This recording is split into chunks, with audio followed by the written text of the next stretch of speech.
In this video, I'm going to introduce you to Agents, which is an open source framework for building highly customizable language agents. In simple words, Agents is an open source framework designed to simplify the building and deployment of autonomous language agents. With Agents, the user can customize a language agent or a multi-agent system by simply filling in a config file in a natural language and deploy the language agents in a terminal or in a Gradio interface or at a backend service. With new support for LLM-based standard operating process or SOP generation, this agent offers a unique mix of versatility and control. Now, there are a lot of key features in this new agent, such as integrated memory, which means that agents come equipped with both long-term and short-term memory features. It can also easily interact with external tooling and is also compatible with APIs. It also provides you, um, the agents can also navigate the web easily, and then you can build a multi-agent system where they can interact with each other. Plus, they can also interact with the humans, and the workflows are quite customizable. You can also install these agents locally on your own system, but for that you would require quite a beefy hardware and you would require an OpenAI key. Now, the good thing is that you can also try out their demo, which I'm going to show you how shortly, and I will also give you the installation instruction if you have the hardware. So if you go to their GitHub repo, and I will share the link in video's description, you will see that installation is fairly simple. All you need to do is to first git clone their repo and then install the requirements, and that's about it. Or you can install it through pip, but I would highly suggest if you are installing it locally, then go with this first option. Cool. Next step you need to do is to create the config file, which is a config.json, and then you can start playing around with it.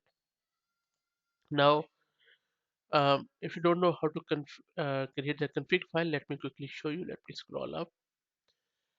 Okay, so we already saw that this is we need to do to install it. Now, in order to create that config file, all you need to do is to place this.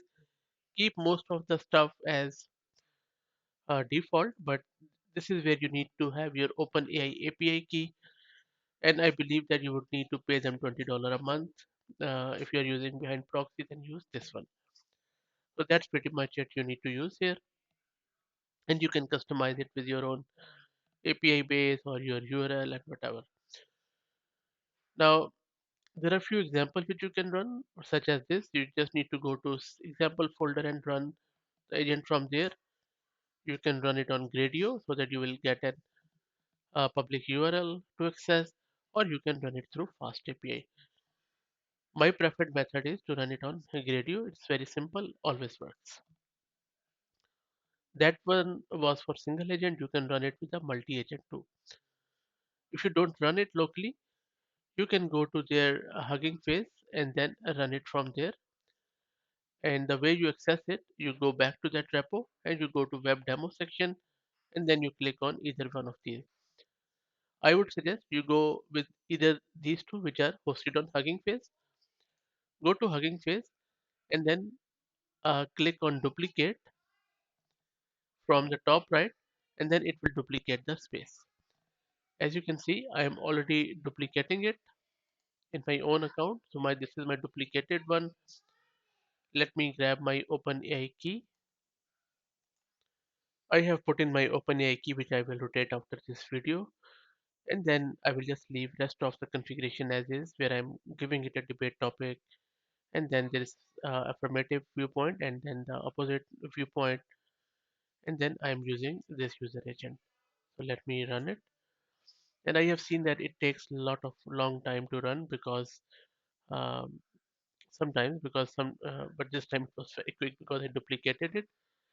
So if you're using their own space, it might take some time, but in this one you need to duplicate it, and the way you duplicate it, you go to top right, click on these three dots and duplicate this space, and you should be able to use it easily.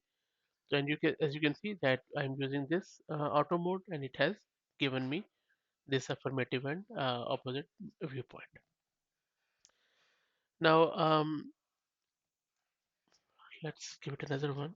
Uh, but you can just try out different one anyway.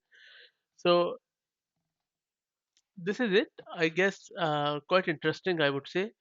But when you are doing it locally, I have found out that you would need to spend a lot of time in configuring this JSON file because sometimes you need to make few alterations. But as it's a new project, so I believe as the time passes, this is going to evolve more and we will see more and more autonomous agents.